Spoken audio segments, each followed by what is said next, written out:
Hello guys, आपका फिर से बहुत बहुत स्वागत है। मैं हूं गौरव चौहान और आप देख रहे हैं चौहान ई डाउट क्लासेस। लास्ट वीडियो में हमने लेवरेज का इंट्रोडक्शन और कुछ न्यूमेरिकल्स किए थे। उसी वीडियो को कंटिन्यू करते हुए आज हम लेवरेज के फॉर्मूले को रिवाइज करेंगे। जैसे कि आपको पता है कि लेवरेज का मतलब होता है बोरिंग्स या फिर लोन्स। लेवरेज दो टाइप्स की होती है, ऑपरेटिंग लेवरेज और फाइनेंशियल लेवरेज। तो जैसे कि आपको पता है कि ऑपरेटिंग लेवरेज का फॉर्मूला होता है कंट्रीब्यूशन अपॉन ईबीआईटी। तो यहां पे हम कंट्रीब्यूशन कैसे निकालते हैं? कंट्रीब्यूशन निकालते हैं सेल्स माइनस वेरिएबल कॉस्ट। ये था हमारा कंट्रीब्यूशन कि कैसे निकालते हैं। अब ईबीआईटी क्या होता है? ईबीआईटी का मतलब होता है earning before interest and tax. तो इसका क्या फॉर्मूला होता है? इसका फॉर्मूला होता है कंट्रीब्यूशन माइनस फिक्स कॉस्ट। इनकी वैल्यूज को हम फॉर्मूले में पुट कर देंगे तो हमारा आंसर आ जाएगा। ये तो हुई फॉर्मूले की बात। पर जब हमारे पास इलिस्ट्रेशन आता है तो उसकी प्रेजेंटेशन कैसे दिखाएंगे हम सॉल्यूशन करके? आइए इस वीडियो में हम सीखेंगे। हमारी स्क्रीन पे एक टेबल पॉपअप हुआ है जिसका नाम है कैलकुलेशन ऑफ ईबीआईटी। जैसा कि आपको पता है कि हमारे पास फॉर्मूला तो है, आपको पता भी है contribution upon EBIT operating leverage का होता है। कंट्रीब्यूशन कैसे निकालते हैं? Sales minus variable cost. और ईबीआईटी कैसे निकालते हैं? Earning before interest and tax का फॉर्मूला होता है कंट्रीब्यूशन माइनस फिक्स कॉस्ट। ये फॉर्मूला तो पता है, पर जब हमारे पास इलिस्ट्रेशन आएगा तो सॉल्यूशन कैसे करेंगे? तो इसलिए मैंने ये टेबल बनाया है। इससे हमें हेल्प मिलेगी कि जब हमारे पास इलिस्ट्रेशन आएगा तो कंट्रीब्यूशन और ईबीआईटी कैसे निकालेंगे। आइए शुरू करते हैं। इस टेबल से हम सीखेंगे कि जब हमारे पास इलिस्ट्रेशन आता है तो हम अपनी वैल्यूज को कैसे पुट कैसे करेंगे फॉर्मूले में। सबसे पहले हमें टेबल बनाने से पहले फॉर्मूला याद होना चाहिए। तो हमारा फॉर्मूला क्या होता है ऑपरेटिंग लेवरेज का? ऑपरेटिंग लेवरेज का फॉर्मूला होता है कंट्रीब्यूशन अबाउट ईबीआईटी। तो आपको पता है कि हमें दो चीज निकालनी है, कंट्रीब्यूशन और ईबीआईटी। आपको ये टर्म्स पता होनी चाहिए कि कंट्रीब्यूशन लिख लेगा कैसे और ईबीआईटी कैसे लिख लेगा। तो जैसे कि आपको पता है हमारा कंट्रीब्यूशन का फॉर्मूला होता है सेल्स माइनस वेरिएबल कॉस्ट और ईबीआईटी का मतलब earning before interest and tax का फॉर्मूला होता है कंट्रीब्यूशन माइनस फिक्स कॉस्ट। सबसे पहले जो हमें इलिस्ट्रेशन गिवाना होगा उसके बेसिस पे हम सबसे पहले कंट्रीब्यूशन निकालेंगे, फिर ईबीआईटी निकालेंगे। स्टेप बाय स्टेप चलेंगे, अप टू डाउन चलेंगे। तो जैसे कि आपको पता है हमें कंट्रीब्यूशन निकालने के लिए सेल्स और वेरिएबल की जरूरत पड़ेगी। जब हमें इलिस्ट्रेशन में सेल्स गिवन होगी तो सेल्स में से हम वेरिएबल कॉस्ट माइनस करेंगे तो हमारा आएगा कंट्रीब्यूशन। कंट्रीब्यूशन में से हम फिक्स कॉस्ट माइनस करेंगे तो हमारा आएगा ईबीआईटी। तो ये था हमारा ऑपरेटिंग लेवरेज का। जब हमारा इलिस्ट्रेशन पूछेगा हमसे कि ऑपरेटिंग लेवरेज निकालो तो हम ऑपरेटिंग लेवरेज कैसे निकालेंगे वो इस टेबल के थ्रू निकालेंगे। इस टेबल से क्यों निकालेंगे हम? क्योंकि मैं आपको बता देता हूं, वैसे आपको टेबल बनाने की जरूरत नहीं है, पर टेबल बनाने से दो चीजें क्लियर हो जाती है। एक तो आपकी प्रेजेंटेशन अच्छी हो जाती है और दूसरा आपके पास सारी न्यूमेरिकल वैल्यूज आपके पास एक साथ आ जाती है, जिससे कि आपको बार बार इलिस्ट्रेशन देखने की जरूरत नहीं पड़ेगी, जिससे कि आपका टाइम सेव होगा। और दूसरा है कि आपके क्वेश्चन गलत होने के चांस कम होंगे। तो ये था हमारा ऑपरेटिंग लेवरेज का कि जब ऑपरेटिंग लेवरेज आता है हमारा, ऑपरेटिंग लेवरेज का फॉर्मूला होता है कंट्रीब्यूशन अपॉन ईबीआईटी। कंट्रीब्यूशन कैसे निकलता है? Sales minus variable cost. EBIT क्या होता है? Earning before interest and tax. ये कैसे निकलता है? Contribution minus fix cost.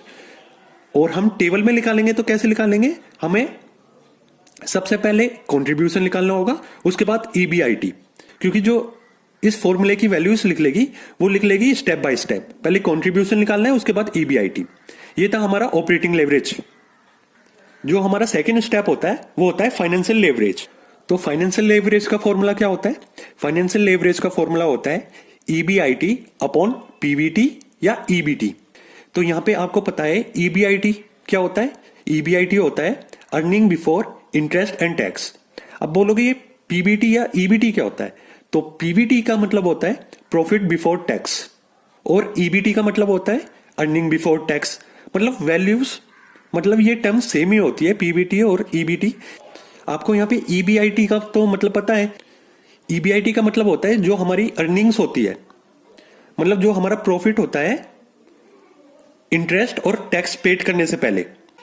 ऐसी पीबीटी और ईबीटी का मतलब क्या होता है?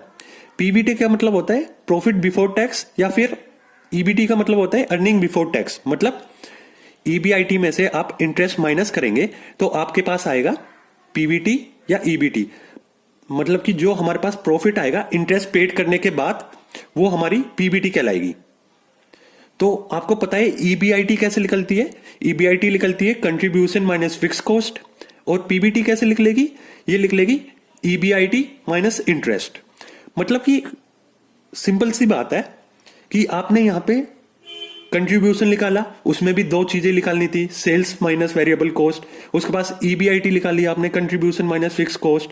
फिर आपने ईबीटी निकाली, वो लिख ली ईबीआईटी माइनस इंटरेस्ट। मतलब आपको कुछ नहीं करना, इसमें बस दो चीजें माइनस करनी है, वो अपने आप आपके पास सॉल्यूशन निकल जाएगा। तो ये था हमारा फॉर्मूला फाइनेंशियल लेवरेज का, ईबीआईटी अपॉन पीबीटी या ईबीटी। ये तो बात रही हमारे फॉर्मूले की। अब जब हम वैल्यूज निकालेंगे वो कैसे निकालेंगे, आइए देखते हैं। हमारी स्क्रीन पे टेबल पॉपअप हुआ है जो कि है कैलकुलेशन ऑफ ईबीआईटी। जैसे कि हमने ऑपरेटिंग लेवरेज में देखा था कि हमने जो नीचे वाली टर्म्स थी वो हमें लास्ट में निकालनी पड़ती है, ऊपर वाली टर्म पहले निकालनी पड़ती है। ऐसे ही इसमें जो हमारा फॉर्मूला है ईबीआईटी अपॉन ईबीटी, तो पहले हमें ईबीआईटी निकालना है, उसके बाद ईबीटी निकालना है। तो हम सबसे पहले निकालेंगे ईबीआईटी। तो ईबीआईटी का फॉर्मूला होता है कंट्रीब्यूशन माइनस फिक्स कॉस्ट। तो आपको पता है सबसे पहले आपको कंट्रीब्यूशन निकालना पड़ेगा। तो कंट्रीब्यूशन का फॉर्मूला होता है सेल्स माइनस वेरिएबल कॉस्ट, ये आ गया हमारा कंट्रीब्यूशन। उसके बाद हम माइनस फिक्स कॉस्ट करेंगे तो हमारा आएगा EBIT, earning before interest and tax. इसके बाद जब हमें इंटरेस्ट गिवन होगा तो इंटरेस्ट माइनस करेंगे ईबीआईटी में से, तो ईबीआईटी माइनस इंटरेस्ट, तो हमारा आएगा ईबीटी। अब पॉइंट वाली ये बात है कि यहां तक तो आपको पता चल गया कि सेल्स भी आपको मिल जाएगी, इलिस्ट्रेशन में गिवन होगी, वेरिएबल कॉस्ट भी गिवन होगी, फिक्स कॉस्ट भी गिवन होगी। अब इंटरेस्ट कैसे निकालोगे आप? ये इंटरेस्ट का मतलब क्या होता है? तो इंटरेस्ट में मैं आपको बता देता हूं। जैसे कि आप अपने बिजनेस को स्टैब्लिश करते हो तो आपको कैश की जरूरत पड़ती है। तो कैश, या तो कुछ कैश आपके पास होता है या फिर आप बोरोइंग करते हो या लोन पे लेते हो। तो जब आप कोई कैश लोन पे लेते हो, जैसे कि मैं बता देता हूं, आपको 10,000 रुपए की जरूरत है, आप बैंक के पास जाते हो कि कहते हो कि भाई मेरे को 10,000 रुपए की जरूरत है, मेरे को आप लोन दे दीजिए। तो बैंक कहता है कि आपका जो 10,000 रुपए है वो तो मिल जाएंगे, पर उस पर जो इंटरेस्ट देना होगा 10% का देना होगा। तो जो 10% इंटू 10,000 रुपए, तो हमारी जो इंटरेस्ट आएगा वो आएगा 1,000 रुपए। तो जो ये 1,000 रुपए लिख लेगा ये हमारा इंटरेस्ट होगा कि 10,000 के ऊपर हमें ये देना होगा बैंक को। ऐसे ही हमारी इंटरेस्ट की 3 टर्म्स होगी जो हमें इंटरेस्ट निकालनी होगी, जो इलिस्ट्रेशन में स्पेशली हमें मेंशन होगा। वो 3 टर्म्स क्या होगी? डेब्ट, इक्विटी, लोन। ये 3 टर्म्स हमें गिवन होगी। तो डेब्ट का मतलब पता है, जब हम अपनी कंपनी के डिवेंचर इशू करते हैं तो उस पर जो इंटरेस्ट देना होता है वो डेब्ट होता है। इक्विटी मतलब जब इक्विटी शेयर्स हम इशू करते हैं अपने कंपनी के, तो उस पर जो इंटरेस्ट देना होता है वो इक्विटी होता है। और लोन मतलब बैंक से लोन लिया है तो आपको इंटरेस्ट देना पड़ेगा। पर यहां हम लोन की बात नहीं करेंगे, हम डेब्ट, इक्विटी या प्रेफरेंस की बात करेंगे। तो सबसे पहले अगर आपके पास डेब्ट गिवन होता है इलिस्ट्रेशन में, तो उसका इंटरेस्ट कैसे निकालेंगे? तो यहां पे मैं एग्जांपल दे देता हूं आपको। हमारी स्क्रीन पे इलिस्ट्रेशन पॉपअप हुआ है। तो हमारा इलिस्ट्रेशन ये कहता है, हमारा जो डिवेंचर्स इशू करे हैं 1 लाख के, उस पर जो हमें इंटरेस्ट देना है वो 10% का देना है। तो इंटरेस्ट हमारा क्या होगा? तो सीधी सी बात है, हमारे डेब्ट निकालने के लिए, मतलब इंटरेस्ट निकालने के लिए 1 लाख इंटू 10% कर देंगे, तो हमारा जो आएगा वो 10,000 आएगा। मतलब जो ये 10,000 आया है ये इंटरेस्ट आया है। ये था हमारा एग्जाम्पल। ऐसे ही एक और एग्जाम्पल ले लेते हैं कि हमने 20,000 के डिवेंचर इशू किए और 20% के हिसाब से इंटरेस्ट देना है हमें। तो हमारा इंटरेस्ट कितना होगा? 20,000 इंटू 20%, तो हमारा हो गया 4,000। तो ये था हमारा डेब्ट, कि अगर हमारे पास डेब्ट के इंटरेस्ट निकालना हो, इलिस्ट्रेशन में गिवन होगा, तो वो कैसे निकालेंगे। अब हम बात करते हैं इक्विटी की। जब हमें इक्विटी पे इंटरेस्ट देना होगा तो वो कैसे निकालेंगे? तो सेम ही रहेगा डेब्ट जैसे ही। जैसे कि हमारा एग्जाम्पल शो हुआ है कि 10% हमें इंटरेस्ट देना है इक्विटी पे, और हमने जो इशू किए थे वो किए थे 1 लाख रुपए हो गई। इंटरेस्ट हमें पता नहीं है, वो निकालना है। तो हम कैसे निकालेंगे? 1 लाख इंटू 10%, तो हमारी क्या निकलेगा इंटरेस्ट? 10,000। इसका एक और एग्जांपल ले लेते हैं कि हमने इक्विटी शेयर्स इशू किए हैं 1 लाख रुपए के, और जो इंटरेस्ट देना है वो 20,000 का देना है। तो हमारा इंटरेस्ट क्या आएगा? इंटरेस्ट आएगा 1 लाख इंटू 20%, तो हमारा आया 20,000। ये था हमारा इक्विटी और डेब्ट कि हमें जब इंटरेस्ट निकालना होगा तो कैसे निकालेंगे। हम एक बार और रिवाइज कर लेते हैं कि जब हम फाइनेंशियल लेवरेज निकालेंगे तो उसका फॉर्मूला होता है EBIT अपॉन EBT या PBT। तो जब हम इसकी वैल्यूज निकालेंगे इलिस्ट्रेशन के थ्रू, तो कैसे निकालेंगे? एक टेबल बनाएंगे जो कि है कैलकुलेशन ऑफ EBIT, और इसमें हम पर्टिकुलर्स और अमाउंट का 2 कॉलम रखेंगे। पर्टिकुलर्स में आएगा हमारा सेल्स, जो हमारे पास सेल्स गिवन होगी इलिस्ट्रेशन में, तो हम सेल्स निकालेंगे। उसके बाद हम माइनस करेंगे वेरिएबल कॉस्ट। उसके बाद जो हमारा आएगा कंट्रीब्यूशन आएगा। कंट्रीब्यूशन में से हम फिक्स कॉस्ट माइनस करेंगे तो हमारा आएगा EBIT। तो EBIT के बाद हम इंटरेस्ट माइनस करेंगे। तो इंटरेस्ट को आपको पता है कि वर्किंग नोट बनाया है उसका कि डेब्ट और इक्विटी आता है। कोई भी हमें अमाउंट गिवन होगी इक्विटी या डेब्ट की, उसमें हमें स्पेशली मेंशन होगा कि इतने % का इंटरेस्ट निकालना है। तो हम वो इंटरेस्ट निकालने के बाद EBIT में से माइनस कर देंगे, EBIT में से माइनस कर देंगे तो हमारा आ जाएगा EBT। उसके बाद जो हमारी वैल्यूज लिख लेगी हम फॉर्मूले में पुट कर देंगे तो हमारा सॉल्यूशन आ जाएगा।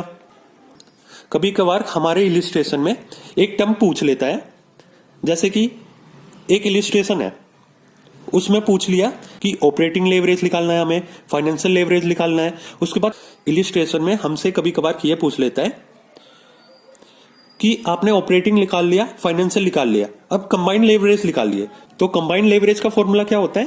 कंबाइंड लेवरेज का फॉर्मूला सिंपल होता है, कुछ नहीं करना होता उसमें। Operating leverage into financial leverage, मतलब कि आपने जो ऑपरेटिंग लेवरेज निकाला होगा इससे पहले और फाइनेंशियल लेवरेज निकाला होगा उसको आप इनटू कर देंगे तो उसका सॉल्यूशन आ जाएगा। जैसे कि हमारा फॉर्मूला होता है कंबाइंड लेवरेज का operating leverage into financial leverage. जैसे कि आपको पता है कि ऑपरेटिंग लेवरेज कैसे लिख लेगा हमारा ऑपरेटिंग लेवरेज लिख लेगा कंट्रीब्यूशन अपॉन EBIT। ऐसे ही हमारा फाइनेंशियल लेवरेज कैसे लिख लेगा? फाइनेंशियल लेवरेज लिख लेगा EBIT अपॉन EBT। ये थे हमारे 3 फॉर्मूले जो कि हमने रिवाइज किए हैं। आज की वीडियो में बस इतना ही। अगर आपको मेरी वीडियो पसंद आई हो तो प्लीज आप लाइक कीजिए, सब्सक्राइब कीजिए। सब्सक्राइब करने के बाद बेल आइकन को प्रेस कर देना ताकि मेरी आने वाली न्यू वीडियोस की नोटिफिकेशन आपके पास पहुंच जाए। Thank you so much.